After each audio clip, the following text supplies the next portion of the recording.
The Sega Dreamcast was one of the most innovative consoles ever. It also marked the end of an era. Aware that its time in the console business was almost over, Sega said to hell with it and went all in on fascinating, weird experiments, from the delightful rhythm games like Space Channel 5 to strange curiosities like Seaman.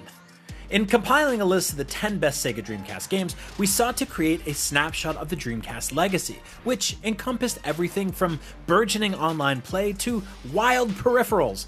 We kept the focus on North America for the most part, which meant omitting many of the excellent shoot-'em-ups from Japanese video game developer G-Rev, but we did manage to sneak in Rez, a pioneering rhythm game that was always meant to be on Dreamcast. The Dreamcast is long gone, but the games listed here live on as some of the most beloved games ever made. Here are the 10 best Sega Dreamcast games of all time.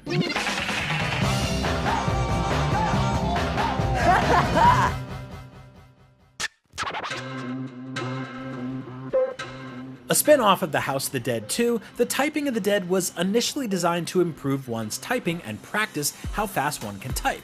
However, its idiosyncratic gameplay and humor make it so much more than that.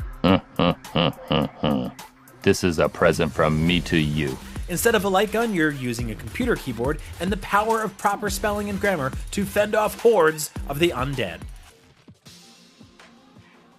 The Dreamcast didn't have many RPGs, but the ones it did have were good.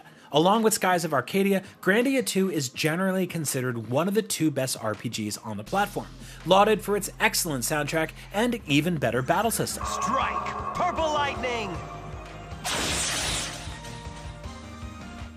Take that! And that! Ha! While Grandia itself has faded, its mechanics have sprung up in a variety of RPGs over the years, from Ubisoft's Child of Light to Penny Arcade's On the Rain-Slick Precipice of Darkness.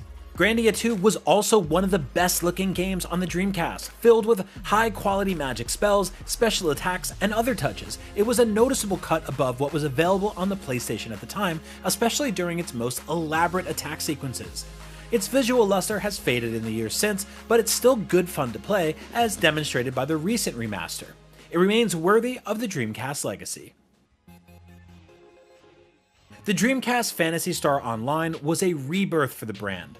Phantasy Star Online was a hit at debut, switching from the original first-person dungeon crawling and overworld exploring model to a new 3D real-time action RPG. PSO added online play with friends, character creation, and more to the franchise, which was distinct from the previous game's narratives.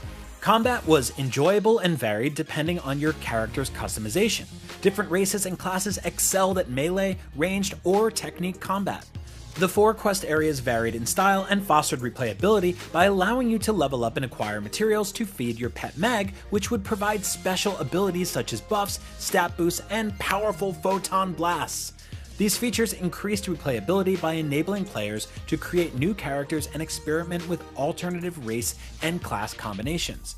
Following its initial release, Phantasy Star featured additional missions, raised level caps, new difficulty levels, and more, all of which could be downloaded, which was uncommon at the time. Phantasy Star Online appeared to just keep going, and for those of us who picked it up again on later systems, like the GameCube or the Xbox, it had a second life, capturing our attention and time all over again with enhancements. Sonic Adventure 2 released just 3 years after the first Sonic Adventure and improved on the original's formula in every way. Levels were tweaked to fit the personalities of the characters, Sonic and Shadow were all about speed and platforming, Tails and Dr. Robotnik were all about blasting their way to the finish line with their mechs, and Knuckles and Rouge were all about exploration and treasure hunting. Alternate objectives were also included in each level, adding to its replay value. The Chow Garden improved upon its return and was a fun distraction where you could raise and train chows to complete in races and karate. A 3D version of Green Hill Zone was available as a reward for those who collected all 180 emblems by earning an A in every mission. There were also many 2-player head-to-head modes in which you could race on foot, fight in mechs, embark on a treasure hunt, or race in go-karts. Sonic Adventure 2 also featured some of the best music in the franchise's history. There's a reason songs like Escape from the City and Live and Learn were saved for the finale and encore in the Sonic 30th Anniversary Symphony.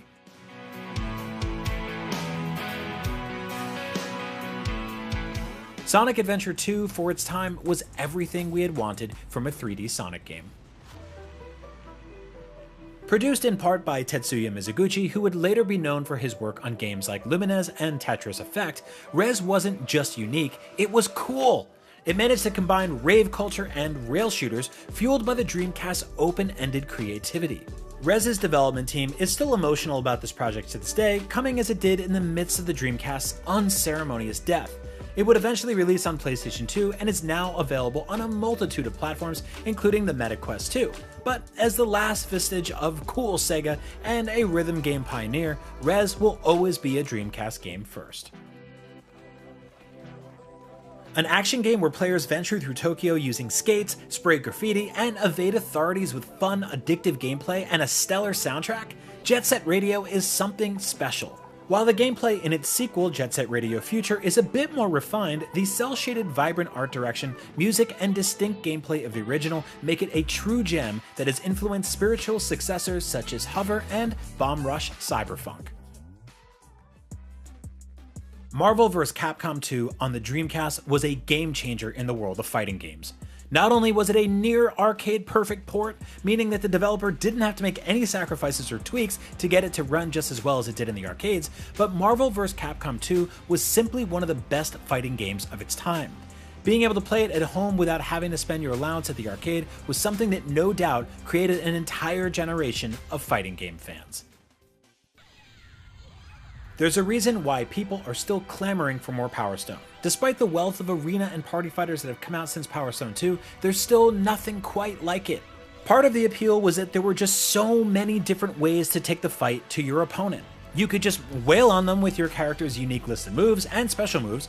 You could run off and hop in a turret or use some other sort of environmental interactable. You could pick up one of the seemingly hundreds of items, or you could hunt down the 3 Power Stones and transform into your super powerful alter ego and turn the tide of the fight definitively in your favor. Power Stone 2's multiplayer battles were just so incredibly dynamic, and the Dreamcast is still the only place to experience them. There's a lot that makes Skies of Arcadia one of the best RPGs of the Dreamcast era, but the number one reason is its sense of discovery and adventure. Skies of Arcadia is all about being an adventuring sky pirate, discovering new lands, recruiting new crew members to your ship, and, stopping an evil empire from destroying the world with ancient weapons. Skies of Arcadia is charming, its world fascinating, and while many probably experienced it on the GameCube as Skies of Arcadia Legends, the original Dreamcast version will forever hold a place in the pantheon of fantastic JRPGs. The original Soul Calibur is still one of the best fighters ever made. When it came to the Dreamcast, people were still pumping quarters into machines across the world to play, but somehow you got a better version at home with new features and better graphics than the original. To get such an amazing version on a home console was really special, and to this day, the Dreamcast version of Soul Calibur holds up as one of the best things about the console. If you've never tried this tale of souls and swords, you are missing out on something special. This victory strengthened the soul of Ivy. You win! And there you have it, our picks for the top 10 Dreamcast games. Have we missed any? Did your favorites make the list? Sound off in the comments, and for more top 10s, check out our top 10 Wii U games of all time or the top 10 best PS5 games. And for everything else gaming, you're already in the right place, IGN.